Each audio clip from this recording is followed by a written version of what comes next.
Let's get a view of the medium term and the longer term. An important veteran market watcher joins us, Ajay Argal, Head of Indian Equities at Baring Asset Management Asia. Good morning, Ajay. Thank you very much for sparing time for us. Let me first start with the global cues. We have seen a bit of negative growth numbers or pessimistic growth numbers coming in from both the United States and China, if you please. The PMI numbers are not looking too hot.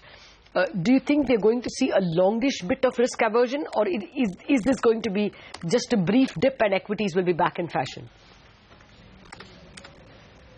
Yeah, so you have to separate the various markets. The Indian markets are on the path of improvement, and the market is always looking for direction of improvement in the economy, and the direction of improvement for India is definitely positive. So India might be in a different position compared to some of the other leading markets. When you talk about US, the US markets have already done phenomenally well last year, and as most of us know, most of the performance came from the re-rating of the markets rather than the improvement in the earnings growth. And somewhat similar thing has happened in India in anticipation of the earnings growth this year. So if the earnings growth which is anticipated in India is actually delivered, then the Indian markets will continue to remain buoyant. But are you not worried about the current valuations of the Indian market, Ajay, considering that the Q3 numbers are worse than expected, especially when you looked at the bank earnings?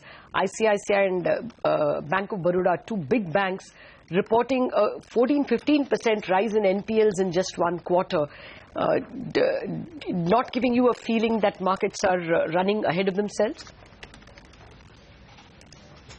Yeah, so definitely this year you need to focus more on the stock specifics. There would be differentiation in stocks even within the same sectors. So the stocks which continue to deliver better growth, which are more efficient when you're talking about the banks, the efficiency in terms of the asset quality, and some of the banks are definitely growing faster even with better asset quality. So even in the banks there could be differentiation. So when you look at valuations, the valuations you have to look at it a bit longer term. The valuations might look expensive on the near term, but that is because the earnings have been depressed in India over the last 3-4 years. We are just coming out of the huge down cycle. So when you need to look at valuations at a low point of the down cycle, you need to build in what the growth is possible, what the potential is over the next 2, 3, 4 years, if not longer. And from that perspective, the markets are not that expensive. They are definitely not as cheap as they were at the beginning of last year, but definitely they are not on the very exorbitantly expensive zone. Okay. All right, just hold on for a second, Ajay. There's some news coming in on the screen. Those are very disappointing numbers coming in from Bajaj Auto. The total sales have come in at 2.88 lakh units. This is even lower than what they did last month and even lower than what the analyst fraternity was expecting. Just to give you an estimate, Nomura was expecting volumes of 3.16 lakh, and that is very disappointing. If you compare it to year on year, it's a 9% degrowth that Bajaj Auto has seen, just signifying that there's a clear slowdown and there's no pickup. I mean, that's what many companies have indicated to us. I would like to see what the breakdown is, because motorcycle segment is one segment in which they've been getting hit really hard. Exports are up. Is that helping? I mean, that shows that the domestic sales are even worse. No, that's hardly up, Lata. I mean, exports is the only leg that's growing for Bajaj, and if that is growing at low single digits, then that's something to be really worried about. I mean, they've been doing export growth, like for example, double digits, 10% last for example, last month they did 10%. Month before that they did about 15%, and this time it's slowed down to 4%. Motorcycle sales are down 12%, so that's a big disappointment. Is this, you would say, company specific? The sector itself is growing, but Bajaj is losing market share? See, we don't know because the Hero and TVS's numbers are not out, so we can't tell whether this month it's company specific or not. But the management has clearly, told us several times in the past that there's no real pickup in momentum. Of course, they do hope that their new launches that come through will help them increase market share, etc. But Ajay, I wanted to throw that question to you because, this is one pocket that has delivered very good returns to shareholders in the last many years. But now there is a big slowdown that we are seeing, especially in the two-wheeler space. How would you approach this sector now? Yeah, so if you look at the automobiles, even the four-wheelers, there should be a pickup in growth going forward. We have seen some of those things in the passenger car manufacturers, and especially the market leader there is showing better growth numbers compared to the industry and gaining market share. And similarly here, we have seen that some of the two-wheelers manufacturers are actually gaining market share. And even if you look at a company like Bajaj Auto, I mean, you have to look at the entire business, and in that business of Bajaj Auto, for example, there is predominance of exports. So the exports continue to do well. But as far as the domestic two-wheelers are concerned, it is again part of the trend which we have witnessed in a lot of industries in India in the last 3-4 years, that there has been a slowdown. But if the economic growth picks up, which is what we are anticipating, then definitely the two-wheeler industry as such will be showing healthy growth in times to come. So that this is a sector definitely one should be present in as far as the portfolio is concerned. What would be the other sectors that you are bullish on at this point, Ajay?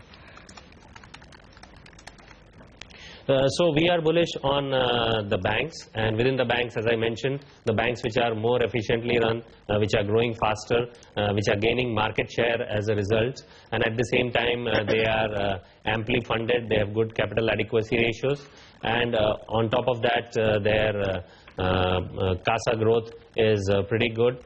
And we have seen that over the last few months, actually, because the inflation has come down, the real rates are very healthy, and that is why the deposit growth has also picked up. So funding would not really be concern for the efficient banks. So we are really very, very positive on these efficient banks, and most of them obviously are in the private sector space. And we are also somewhat positive on the industrials because going forward, the order book of some of the industrials is going to pick up. Again, you have to differentiate, and you cannot put a broad brush and say that the entire industrial sector would do well. But we try to focus again on the better companies there because as the economy picks up, there are already some signs of execution improving from the government side in terms of the bottlenecks which were there.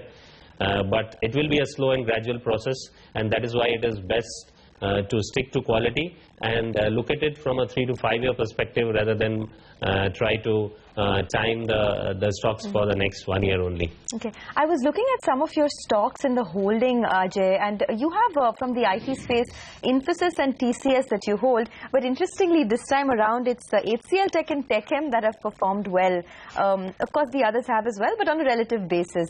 What is your expectation of the IT sector, and would you churn now to some of these stocks like HCL Tech that have done so well this quarter?